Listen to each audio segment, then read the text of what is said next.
I wanted to show or do a little demo on exactly how I use the rubber stamp and was able to get the background on the little rocks, especially the different shape. You can see this is a thicker in the middle and narrower at the edges.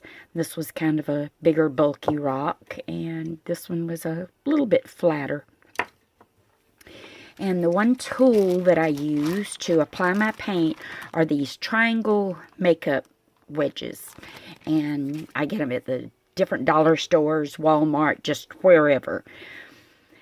This particular one was done with this stamp, which looks like wood grain boards. I just bought it off eBay. It came up in a search I was doing for stamps, and so I saw it and I bought it. But this is how I apply the paint to the rubber stamp to stamp it. You want to start with a fresh little puddle of paint because you want as fluid a paint as possible.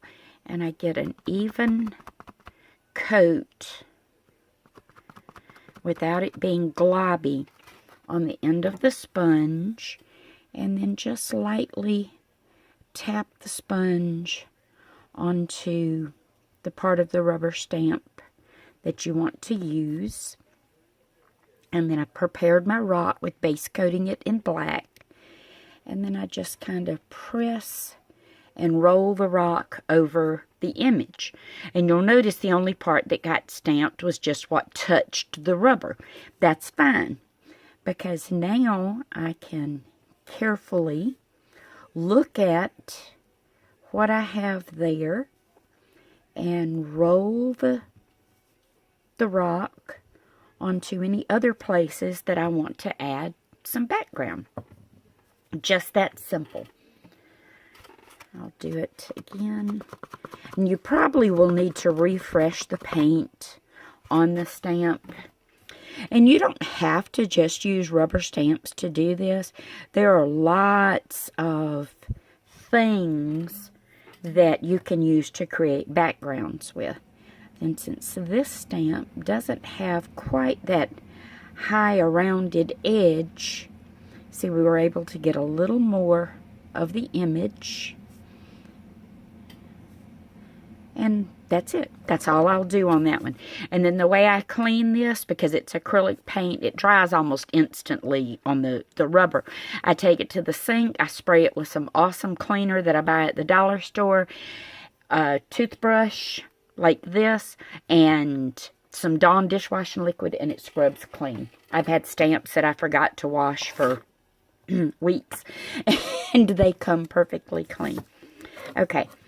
I've prepared this rock with white, and we're going to, I'm not even going to clean the sponge, so it's probably going to gray it a little bit, but I had some fresh paint on my other palette, and using the black, and I'm going to work right here where there's a little combination of kind of an open and tight weave to the board look, and press my rock into that. Then whatever's there, that's what I go with. That's what I use. And I clean the stamp the same way. That's how this one ended up with kind of a little jagged look to the edge. Whatever was there, that's what I use as my focal area. Then the rest I fill in with the various background. Like here I put some sky and put some grasses at the bottom, and then had the flower coming up into the center of the wooden fence. And I just went back and added some kind of like thinned watercolor effect. Where's my little brush that I like to use? And to do that, I just took a little bit of burnt umber, and then I would pick up other colors and then just kind of watercolor that in.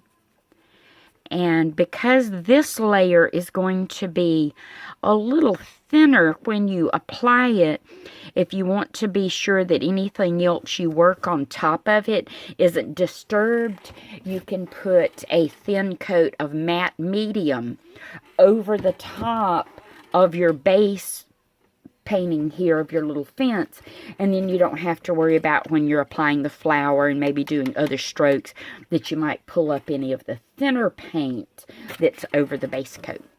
So I hope that helps, and maybe y'all will try it.